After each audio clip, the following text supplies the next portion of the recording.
Account हमने बनाना है। Now let us start values again. हमारे पास धीरे धीरे प्रैक्टिस होती जा रही है, will get much more confident बेटा, ठीक है ना। फिर हम धीरे धीरे पॉइंट्स ऐड ऑन और करते जाएंगे। So liquidator statement of account,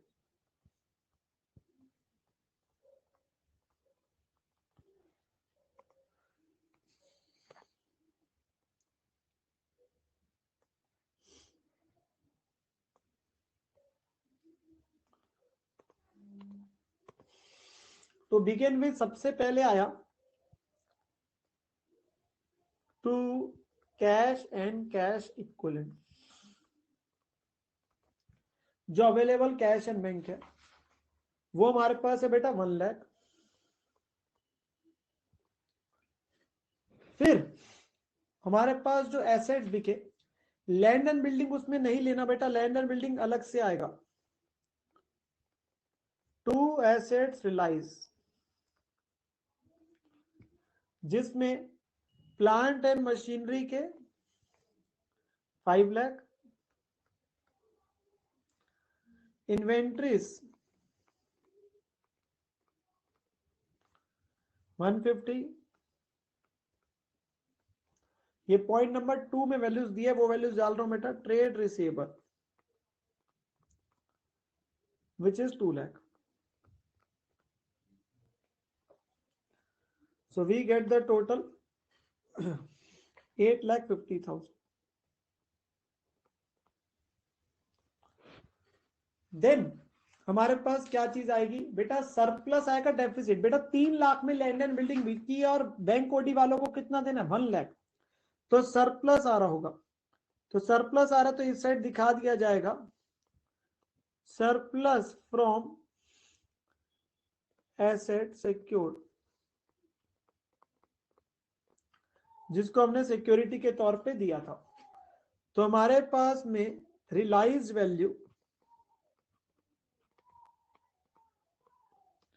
3 lakh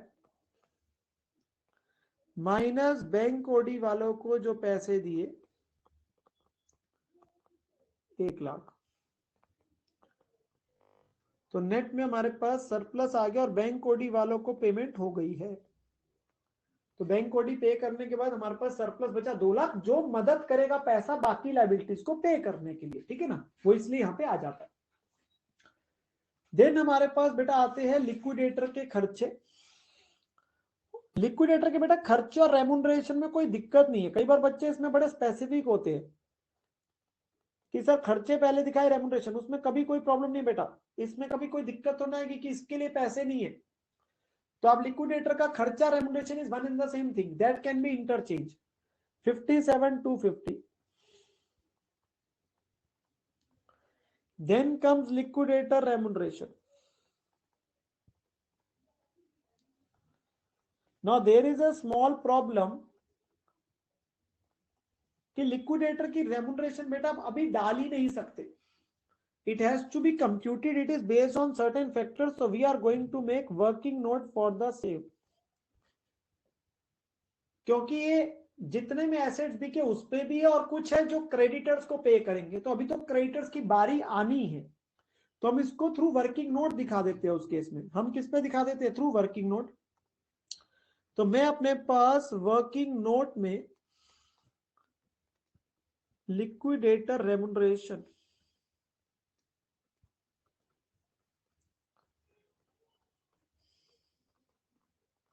लिख देता हूं। 1 is on assets रिलाइज, जो अभी तक कंप्यूट हो चुकी है। अभी फाइनल वैल्यू नहीं लिखेंगे, फाइनल वैल्यू बाद में लिख देंगे, पर अभी जो बन चुकी है वो देख लो। एसेट्स रिलाइज पे कितनी थी सर, 5% थी। तो एसेट्स कितने में बिके एसेट्स कितने में बिके सर, जो एसेट्स बिके है, यहां पर ही बच्चा गलती करता है। सर एसेट्स बिके 8.5 लाख के, वो तो है ही बच्चा, आप ये तो ले लोगे बेटा 8.5 में तो आ ही जाएगा। पर आप जो मिस कर रहे हो वो क्या कर रहे हो, क्या लैंड एंड बिल्डिंग नहीं बेची क्या उसने, बेची तो है। और वो कितने बेची है, 3 लाख में बेची है बेटा। रिलाइज वैल्यू लोगे ना, वो तो 1 लाख का बैंक कोडी पे हुआ, लैंड बिल्डिंग तो 3 लाख की बिकी ना। हाँ सर ये गलती हो सकती थी सर हमसे, सर अब नहीं करेंगे आगे। सो इसका 5%। सो टोटल कितनी बन गई है रेम्युनरेशन सर? 57,500। अभी ये वैल्यू हम वहां पे लिख नहीं रहे क्योंकि अभी ट्रेड पेबल्स की बारी आनी है और उस पर भी रेम्युनरेशन आएगी, उस पर भी रेम्युनरेशन आएगी बेटा, ठीक है ना। देन लिक्विडेटर रेम्युनरेशन के बाद बारी आती है बेटा प्रेफरेंशियल क्रेडिटर्स की।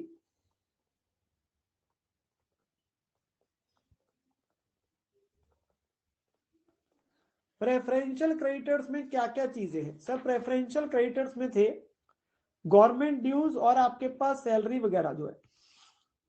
सो 12,500 प्लस 60,000,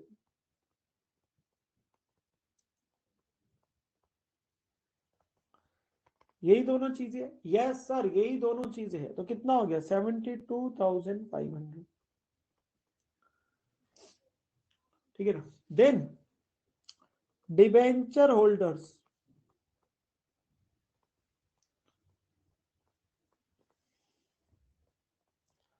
इनका क्या क्या है सर? इनका एक तो जो वैल्यू बैलेंस शीट में दी है प्रिंसिपल वाली वो आ गई विच इज 250,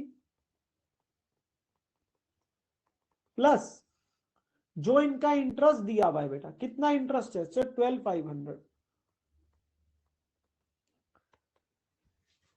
क्या इनको एक्स्ट्रा इंटरेस्ट देना है? नहीं सर, क्योंकि हमारा इसी दिन में पेमेंट होगी सारी, तो सिर्फ बैलेंस शीट में जो दिख रहा है वही आएगा 262,500।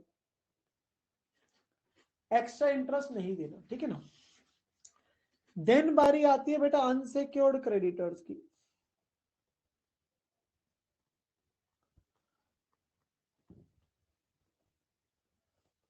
जो आगे आपके पास ट्रेड पेबल्स, वो कितने हैं सर? सर ट्रेड पेबल्स ही बचे 2,25,000 बैलेंस शीट में, 2,25,000। क्या हम ट्रेड पेबल्स को पूरे पैसे दे पाए? यस सर, आराम से इतने पैसे पड़े आराम से दे पाए। तो क्या लिक्विडेटर की रेम्युनरेशन निकल सकती है? हाँ सर बिल्कुल निकल सकती है, क्योंकि उसने बोला था लिक्विडेटर को जो रेम्युनरेशन देनी है वो ट्रेड पेबल्स वाले अमाउंट पे जितना दोगे उसके ऊपर है।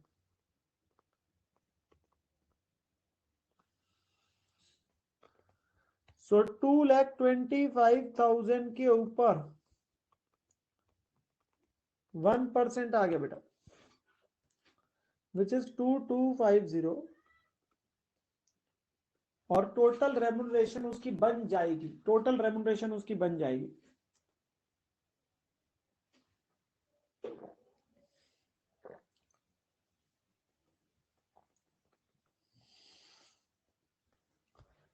59,750 will be the total remuneration of the liquidator, जो कि हमारे पास यहां पे आ जाती है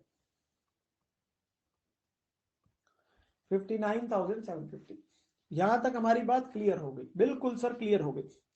अब हम चलते बेटा किसकी तरफ सर? प्रेफरेंस शेयर होल्डर्स की तरफ। सो प्रेफरेंस शेयर होल्डर्स का डिविडेंड भी 2 सालों का एरियर्स में बेटा।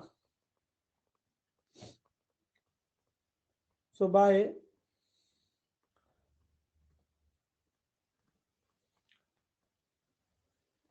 प्रेफरेंस शेयर होल्डर्स, कैपिटल का कितना है सर? 5 लाख, और डिविडेंड का कितना है सर? डिविडेंड आएगा 5 लाख का, 6% बना 30,000, और 2 सालों का 60,000। तो कितना हो गया सर? 5,60,000। ओ हमने तो चेक ही नहीं किया, पैसा इतना पड़ा था क्या? चेक तो करो, इतना पैसा था कि आपने दे डाला? सर पैसा तो इतना था ही नहीं, आपने दे कैसे दिया? सर पैसा ही नहीं, डेफिशिएंसी हमारे पास, वी हैव अ डेफिशिएंसी। पर क्या ये डेफिशिएंसी बेटा मीट हो सकती है? क्या ये डेफिशिएंसी मीट हो सकती है? यस सर ये डेफिशिएंसी मीट हो सकती है, हमारे पास इक्विटी वाले हैं।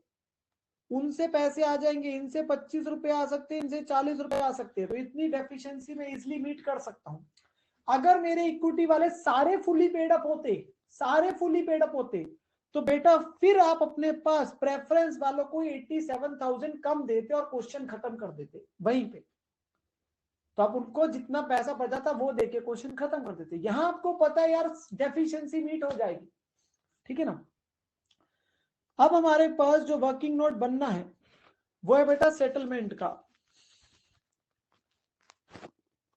तो सरप्लस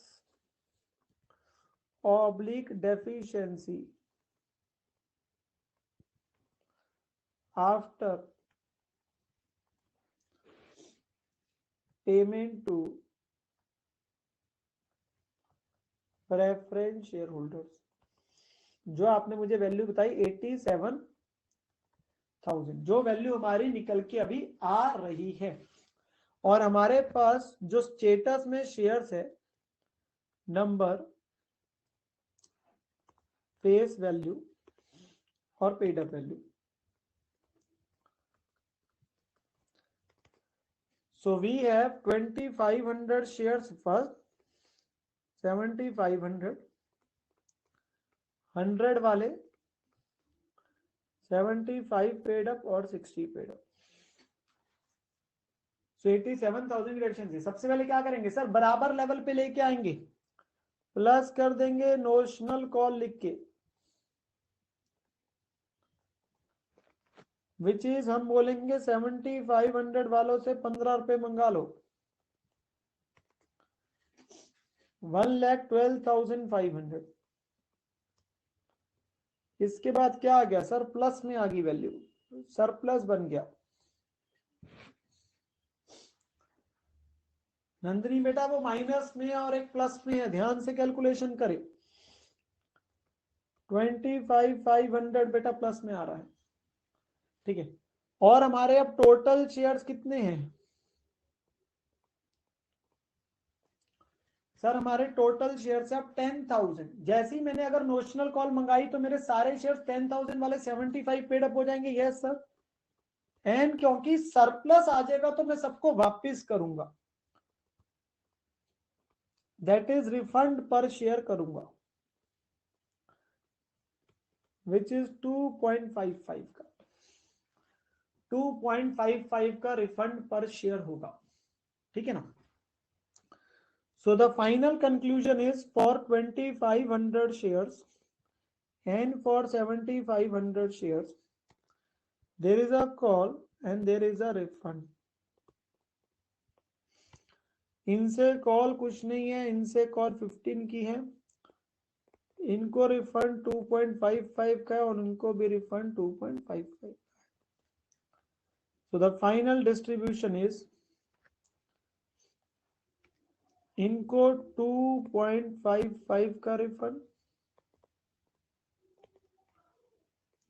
और इनके से 12.45 की call. So you can check, क्या हमारे पास इक्विटेबल सेटलमेंट वाली बात हमें कुछ हद तक 100% अभी भी नहीं बोल रहा मैं, कुछ हद तक समझ आनी शुरू हुई कि हम क्या कर रहे हैं। यस सर, हमें चीज समझ आनी शुरू हो रही है कि कैसे करा जाता है। There are different approaches of doing the same, I am actually going by the easiest approach बेटा। मतलब इसको करने के और भी बतेरे तरीके होते हैं, अलग अलग जगहों पे हमारे पास इंस्टीट्यूट भी कई बार अलग तरीका देते हैं, but this is the most easiest way, this is the most easiest way of doing it, ठीक है ना, इक्विटेबल सेटलमेंट का। सो हमने अपने पास जो है ये फाइनल अपने पास बताया, और यहां पर में हम फाइनली लिख देंगे to call from equity share holders, जो कि हम किन से मंगा रहे हैं सर, 7,500 वालों से मंगाया हमने 12.45, 93375, और इधर bye equity share holder refund sir 2,500 वालों को 2.55, so 6375। तो ये हमारे पास क्वेश्चन हमारा कंप्लीट हो जाता है। ये हमारा क्वेश्चन कंप्लीट हो जाता है, चेक कर लेंगे। सर बड़ा ही मजा आ रहा है सर, ये तो टॉपिक है ही बहुत आसान, ये तो टॉपिक बहुत आसान है, बहुत ही आसान है। बच्चे कह रहे सर और पढ़ाओ, मजा बहुत आ रहा है, कम से कम आज 2-3 क्वेश्चन और करा के भेजना, मुझे पता है आप यही चाहते हो। सर आप पढ़ाते रहो जब तक पूरे रात के 9 या 10 ना बज जाए, हम पढ़ने को तैयार है आपके साथ। बिल्कुल सर।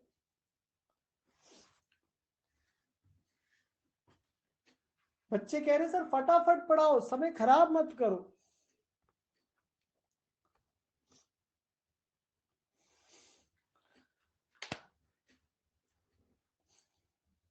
अच्छा बच्चे कह रहे हैं सर, बच्चे कह रहे नहीं नहीं सर आप अपने पास जो है गलत सोच रहे। हम जो है अपने पास, हम अपने पास पता है क्या बोल रहे कि आप अपने पास पढ़ाओ मत, आप ऐसे ही ना बीच बीच में बकर बकर करते रहा करो, थोड़ी थोड़ी हमारा मन लगा रहता है बेटा। पर एक बात पक्की है कि आपके पास क्लास समय से पहले नहीं खत्म होगी, क्लास समय पे खत्म होगी, पढ़ेंगे पूरा, बीच में 1-आधा मिनट ये रिफ्रेशमेंट हो रही है हमारी अभी, और ये टाइमर शुरू हो चुका है आपके रिफ्रेशमेंट का। जैसे ही आप लोग रिफ्रेश होगे मैंने अपने पास जो है पढ़ाना शुरू कर देना। सर इंपॉर्टेंट वाली बात बता दो, इंपॉर्टेंट वाली बात बता दो। सर थोड़ा सा डांस करके दिखा दो, सर थोड़ा सा गाना गा के दिखा दो, सर थोड़ा सा हंस के दिखा दो, सारा कुछ ही मैं ही कर दूं।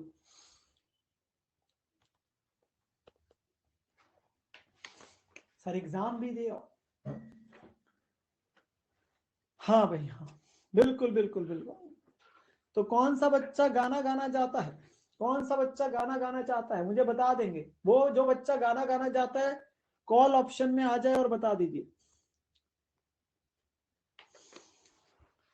कॉल ऑप्शन में आ जाए, अपना हैंड रेज कर ले, उसने गाना गाना है तो मैं उसकी आवाज सारे बच्चों को सुना दूंगा।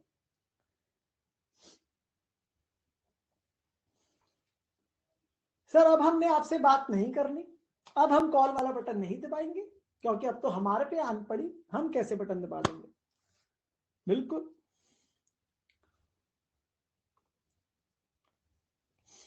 सब डर गए, सब डर गए, सबकी बोलती बंद। ओ माय गॉड, तनीषा बेटा बात करना चाहते, तनीषा गाना गाना चाहती है। 1 सेकंड के लिए तनीषा को ले रहा हूं ओनली फॉर सॉन्ग, फिर एक क्वेश्चन करे बिना जाएंगे नहीं हम। Hello sir. Hello hello sir, good evening sir. Hello hello, good evening sir. Good evening बेटा। सर मेरी आवाज आ रही है आपको? बिल्कुल आ रही है बेटा, बिल्कुल आ रही है। सर आप कैसे हो? मैं बहुत बढ़िया हूँ। यहाँ सर बच्चे, यहाँ मैंने कल ही आपकी क्लास ज्वाइन की थी एक्चुअली। ओके ओके ओके, बहुत बढ़िया। पर यहाँ पे अभी पता है मुद्दे की बात सारी पता है क्या है बेटा, सारे बच्चे सिर्फ आपके पास जो गाना सुनना जा रहे हैं। Yes sir, no worry, actually मेरा भी बहुत वो हो रहा था, फ्रस्ट्रेशन थोड़ा ज्यादा ही ओवर हो गया आज। सो मेरा भी मन था कि आई शुड सिंग समथिंग, सो मैंने कहा चलो सभी को सुना देते हैं गाना। क्या बात है, क्या बात है, क्या बात है भाई। चलो भाई गाना गाना शुरू करिए आप। Okay sir. चलो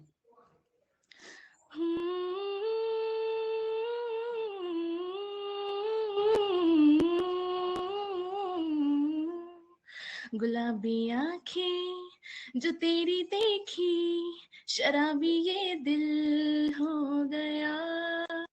संभालो मुझको ओ मेरे यारो, संभलना मुश्किल हो गया। गुलाबी आंखें जो तेरी देखी, शराबी ये दिल हो गया। संभालो मुझको ओ मेरे यारो, संभलना मुश्किल हो गया। Thank you sir. तो बहुत बढ़िया, सच में बहुत बढ़िया, लाजवाब बेटा लाजवाब, क्या बात है, बहुत। Thank you so and much. सबसे अच्छी बात, इट ऑब्वियसली टेक्स आपके पास गट्स बोलिंग या जो भी है कि इतने बच्चे लग रहे हैं, मुझे पता है बहुत बच्चे गाते हैं, बाथरूम सिंगर तो हर कोई होता है, बट यहाँ पे एक्सेप्ट करके आना, गाना गाना, it's means a lot. And such में आपकी वॉइस बहुत अच्छी है। आप सीए में क्या कर रहे हो वैसे, मैं पूछ रहा हूँ, आपको जाना चाहिए कहीं ना कहीं आगे, बिल्कुल। But thank you so much. चलो, अब हमारे को ये पता चल गया कि हमारे पास एक बच्चा तो पक्का है जो गाना गा सकता है। कभी अगर बच्चों को ये लगेगा कि एक मधुर आवाज सुननी है, मेरी आवाज तो सुन सुन के बेचारे बोर हो चुके होंगे, कहते होंगे नितिन सर की कितनी बेसुरी आवाज है, ठीक है। नहीं सर, ऐसा नहीं है। तो एटलीस्ट आपकी मधुर वाणी सुन लिया करेंगे हम कभी कभी। सो तनीषा इज हियर। तनीषा हमारे पास एक अच्छी बच्ची जो अच्छे से गाना सुनाते हैं। थैंक्स अ लॉट बेटा, thanks a lot. Thank you so much sir for calling. Okay dear, okay. चलो अब हो गया अपने पास। अब चलो पढ़ाई करेंगे, आखिरी क्वेश्चन आज का और फिर बहुत इंपॉर्टेंट बात करनी है। चलिए चलिए चलिए। The following is the balance sheet of Omega Limited which is in the hands of liquidator। बेटा वो जो क्वेश्चन कह रहा है, बैलेंस शीट एज एट 31 मार्च 20, जो कि उसने बोला PP inventory trade receivable. Important चीज क्या बेटा, जो बचा हुआ कैश है, ठीक है। पीएनएल आपके पास नो रेलिवेंस। प्रेफरेंस शेयर्स है, इक्विटी शेयर्स 100 वाले फुल्ली पेड अप है, ये 100 वाले 75 पेड अप है बेटा, ठीक है। Loan from bank on security of stock, question ने क्लियरली बोल दिया कि ये जो बैंक का लोन है सिक्योरिटी ऑफ स्टॉक पे है, स्टॉक को अपने पास सिक्योरिटी के तौर पे दिया हुआ है। ट्रेड पेबल है। अमाउंट रिलाइज द फॉलोइंग, जो आपके पास आ रहे हैं एसेट्स बेच के जो पैसा आ रहा है, after all cost of liquidator commission 5000 पे पेड आउट ऑफ कैश इन। तो आपके पास जो है अल्टीमेटली लिक्विडेटर का खर्चा और कमीशन 5000 है बेटा, फिक्स, यहाँ परसेंटेज में नहीं है, यहाँ परसेंटेज में नहीं है बेटा, ठीक है ना। Then PPE inventory trade receivable, तो ये सारी चीजें आपके पास उसने दे रखी है। Call on partly paid shares were made but the amount due on 200 shares were found to be irrecoverable. बेटा उसने ये बात क्लियर कर दी, आप जब इन लोगों से पैसा मंगाने की बात करोगे आपको शॉर्टेज पड़ेगी, यानी कि क्वेश्चन में, तो इसमें से 2000 वालों में से 200 से पैसा नहीं आ रहा, 200 से पैसा नहीं आ रहा, दे आर इररिकवरेबल, ठीक है।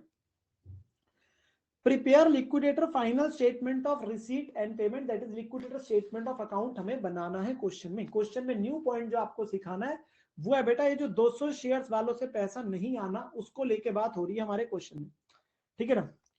सो आइए बेटा क्वेश्चन हम अपने पास शुरू करते हैं सॉल्व करना। So we have to make liquidator statement of account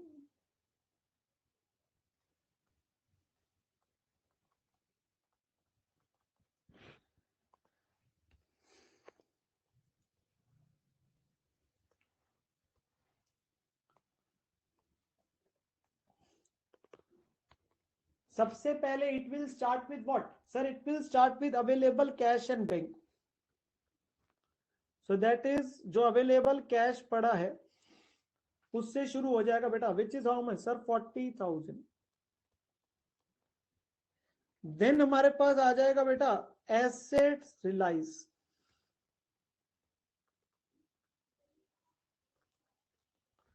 no assets realise में ध्यान रखना बेटा स्टॉक को नहीं डालना क्योंकि वो हमारे पास लोन वाले में आ रहा है, ठीक है। नीरज बेटा कर सकते हैं, बेटा हम अलग से खर्चा दिखाएंगे ना, डोंट वरी बेटा, अभी कर रहे हैं क्वेश्चन। पीपीई कितना है 1,68,000 में, और trade receivables which is 230। Sir ये दोनों चीजें आ गई। इन्वेंट्री हमने दिखाना नहीं बेटा क्योंकि इन्वेंट्री का सीधा क्या आएगा, सरप्लस आएगा। तो टोटल कितना हो गया 168 और 230, 3,98,000 ये हमारे पास टोटल आया। देन हमारे पास बेटा आएगा सरप्लस उस एसेट से जो सिक्योरिटी के तौर पे दिया हुआ है,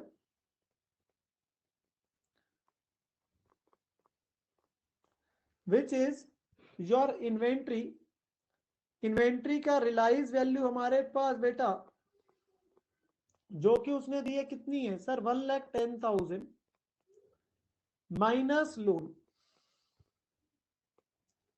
एंड लोन इज हमारे पास कितना है sir 1 lakh. So we have a surplus of 10,000. We have a surplus of 10,000. Then इसके बाद आए बेटा लिक्विडेटर के खर्चे और रेमुनरेशन. वो उसने इकट्ठे में ही बोल दिया, टोटल में ब्रैकेट में लिख के दे दिया. लिक्विडेटर का खर्चा और रेमुनरेशन कितनी लगी सर 5,000. क्वेश्चन ने वैसे एक छोटी सी चीज बोली थी कि ये खर्चा और कमीशन बेटा आपके पास, ये जो खर्चा और कमीशन है बेटा, वो हमारे पास उसने ये चीज बोली कि ये paid out of cash in hand है. The word use is paid out of cash in hand. Now अगर आप इस वर्ड से जाते हैं paid out of cash in hand, तो बेटा उस केस में क्या था, the option of showing was कि आप यहां पे 40 माइनस 5 लिखते,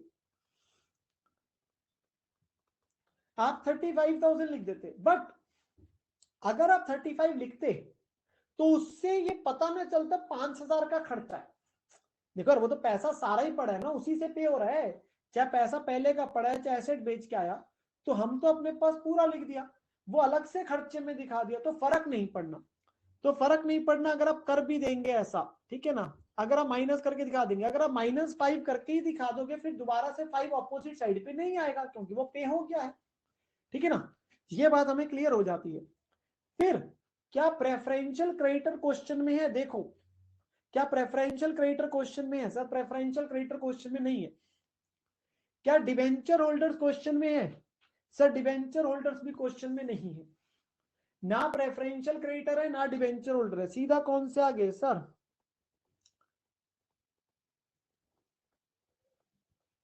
अनसिक्योर्ड क्रेडिटर्स.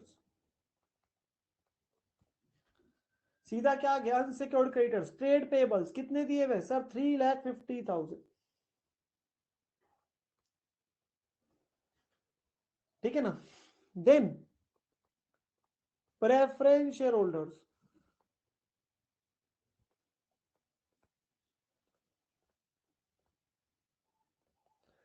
बेटा प्रेफरेंस होल्डर्स कितने हैं 1 लाख. क्या इनका कोई डिविडेंड पेबल है अभी, क्या इनका कोई डिविडेंड पेबल है, नो सर इनका कोई डिविडेंड आउटस्टैंडिंग नहीं है, 1 लाख आ गया. Question is actually in terms of the other elements, question is very simple. We only have to focus on the last part now which is coming up. So now you have to tell me how much is the surplus or deficiency if there is any. Deficiency of 7,000 is there. Deficiency of 7,000 is there. जो बता रहे जा रहे हैं हमें. So we will be making working note. So surplus oblique deficiency after payment to preference shareholders, which is beta 7,000, which is 7,000. Now what we are going to do, we are going to ask the notional call, क्योंकि हम अपने share holder दे रख लेते हैं. हमारे पास बेटा number, face value और paid up value है. तो हमारे पास एक है 2,000 वाले, ये 100 वाले 100 पेड अप है, और ये 2,000 वाले 100 वाले 75 पेड अप है. दो है. तो हम किन से कॉल मंगाएंगे सर, हम मंगाएंगे 2,000 वालों से 25 की. But the problem which comes here is, ये बात पक्की है कि कॉल तो आनी आनी है, द रीजन बिंग डेफिशिएंसी है. सो बेटा आप कॉल के अंदर 2,000 लोगे, द आंसर इज नो, क्योंकि क्वेश्चन ने ये बात बोली है बेटा कि 200 शेयर से पैसा ही नहीं आ रहा, तो कितनों से कॉल आएगी सर, 1,800 से ही आएगी 2,500 की. That is a important point here. तो हमारी कंप्यूटेशन के लिए 1,800 ही लिए जाएंगे, बिकॉज 200 से पैसे आने ही नहीं है, they are irrecoverable. So the amount comes out to your 45,000. So finally आपके पास जो है 38,000 का क्या आ गया, सरप्लस आ गया. और कितने लोगों में बटेगा सर ये बटेगा 2000 प्लस 1800, क्योंकि वो वाले तो बेटा आपके पास 1800 ही लोगे ना आप। आपकी कंप्यूटेशन के लिए they become only 1800, the 200 are not to be considered. So हमारे शेयर्स कितने हैं sir? 3800। So refund per share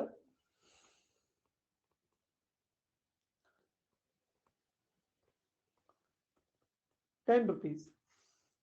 refund per share हमारे पास आगे बेटा 10 रुपीज, ठीक है ना। सो ये हम अपने पास बात कर रहे हैं बेटा, हम इस 2000 वाले में से बात कर रहे हैं कि 200 से पैसे नहीं आने हैं। तो कंप्यूटेशन के लिए कितने लोग आएंगे? 1800 ही लिए जाएंगे ना, जिनसे 25 रुपए की कॉल मंगाएंगे। तो रिफंड में आपके पास ये 1800 ही आएंगे, और ये 2000 ये वाले हैं कि इनको वापस करोगे। इसमें किसी बच्चे को कोई डाउट तो नहीं है? नो सर, ये बात क्लियर है। और फाइनल सेटलमेंट क्या होगी? फाइनल सेटलमेंट है, दो प्रकार के शेयर्स है, एक 2000 और एक 1800। एक 2000 और एक 1800। कॉल एंड रिफंड, इनसे कुछ नहीं मंगा रहे, इनसे 15-25 रुपए मंगा रहे हैं। इनसे आप अपने पास 10 का रिफंड कर रहे हैं सबको। सो फाइनली कंक्लूजन क्या आया सर? फाइनली कंक्लूजन आया इनको 10 का रिफंड और इनसे 15 की कॉल।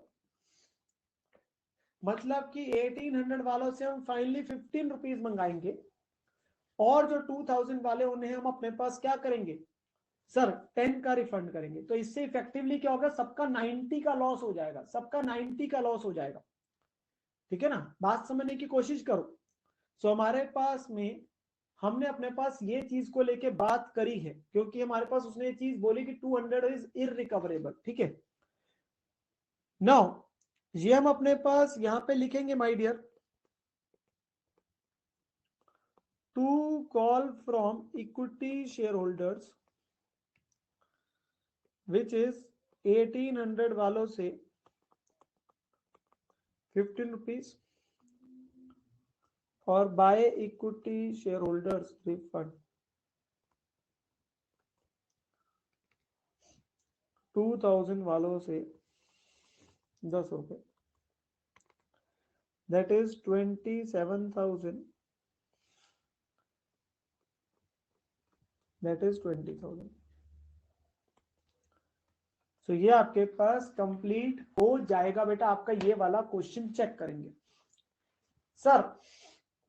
क्वेश्चन हमें समझ तो आ गया, पर हमें छोटी सी माइंड में एक छोटा सा डाउट आ रहा है। बोलो बेटा बोलो, डाउट क्या आ रहा है सर? जिन लोगों ने, आपने ठीक है आपने 1800 कंसीडर करा, आपने 1800 कंसीडर करा इन लोगों में से, क्योंकि 200 से पैसे नहीं आने। पर जो 200 लोगों का है, क्या उनका कभी रेलिवेंस नहीं आएगा? बेटा उनका रेलिवेंस तब आना था, उनका रेलिवेंस तब आना था अगर आप उनको रिफंड करने जाते।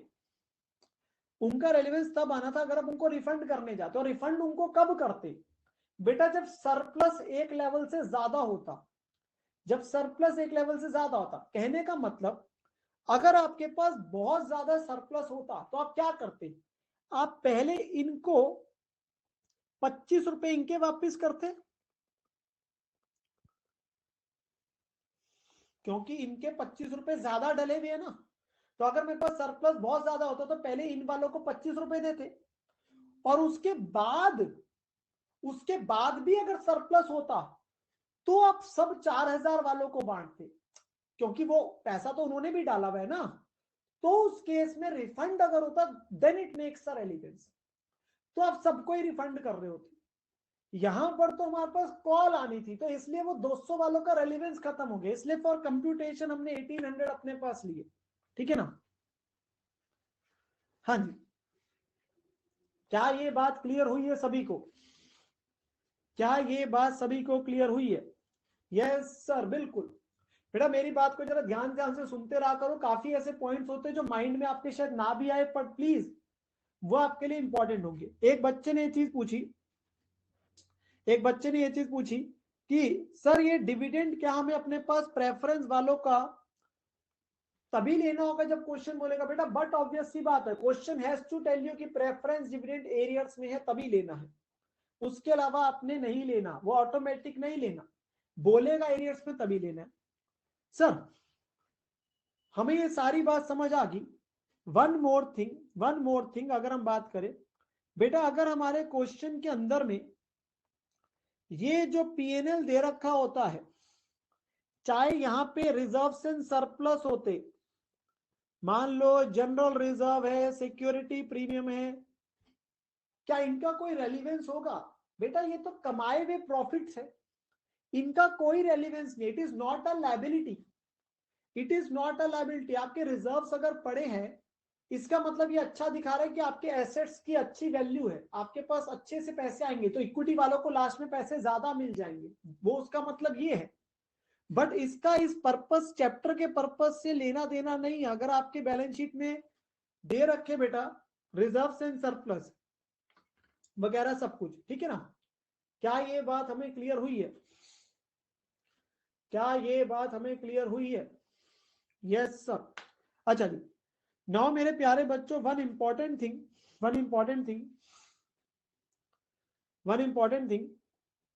यहां पर मैं आप लोगों का बेटा बैंकिंग कंपनीज मैंने कंप्लीट करा दिया और एक एनबीएफसी कंप्लीट हो चुका है। इन दोनों का आप लोगों का टेस्ट प्रपोज्ड है मेरी तरफ से, एंड यहां पे हम अपने पास जो बेटा जो टेस्ट है आप लोगों का, वो आप लोगों का मैं टेस्ट प्रपोज कर रहा हूं for 9th of January 2022, that is on Sunday. We still have 5 days to go. I don't want, since group 2 के अंदर बेटा हमेशा क्या होता है, थोड़ा सा समय की दिक्कत होती है, आप इस बात को समझना। सो मैं अभी से ये चीज इंश्योर करने की बात कर रहा हूं कि हम अपने समय को व्यर्थ ना करें। मैं जहां पे होगा वहां पे बात करेंगे, पर हम अपनी रेगुलर क्लास को बहुत ज्यादा ना छेड़े। तो हम अपने पास क्या करते हैं, संडे को टेस्ट लेते हैं, ताकि आप अपने पास जो है अपनी तैयारी प्रॉपरली करें। The only problem which comes is here, बेटा जो बच्चे टेस्ट नहीं दे पाएंगे, डोंट वरी, टेस्ट का लिंक वगैरह सब ट्रैकर में डलेगा, मैं बाद में बता दूंगा टेस्ट कैसे कंडक्ट होगा, वो हम कल परसों में बात कर लेंगे। अभी सिर्फ जो है वो इस मुद्दे पे बात है, क्या 9 जनवरी के लिए टेस्ट के लिए मान गए? सर मानना क्या होता है, आपने कह दिया और आपकी बात पत्थर की लकीर है, टेस्ट है मतलब है, हम तैयार है सर, ठीक है ना? बिल्कुल। तो 9 जनवरी को आप लोगों का टेस्ट है। जो हमारा टाइमिंग्स है वो हम अपने पास बेटा कल फाइनल कर देंगे, कल हम अपने पास फाइनल कर देंगे टेस्ट की टाइमिंग्स क्या होगी, और टेस्ट मैं कैसे लूंगा ये भी आप लोगों को कल बता दूंगा, टेस्ट कैसे लूंगा ये भी आप लोगों को बता दूंगा, ठीक है ना? सर कितने मार्क्स का होगा ये भी बताना, सर कौन कौन से क्वेश्चन डालोगे ये भी बता दो ना, सर कितने मिनट्स का होगा ये भी बता दो ना। हाँ होमवर्क दे रहा हूं, अभी मेरे पास लीगल 2 मिनट है।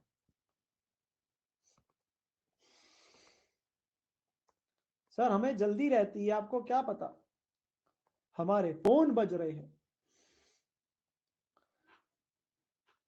5th 6th 7th 8th भी आप कर डालोगे, आप बच्चे इंटेलिजेंट हो।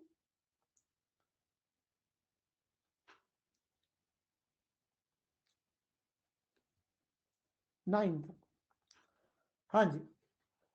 सो 5 to 9 is your homework for today.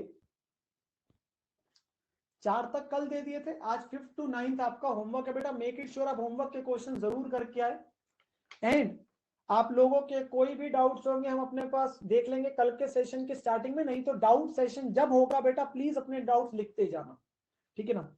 सो हम अपने पास आज की क्लास को यहीं पर खत्म करते हैं, कल मुलाकात होगी आप लोगों से शाम को 5:15 बजे। अपने पास रिवाइज जरूर कर ले, ठीक है जी। Take care everyone, have a wonderful time and bye bye.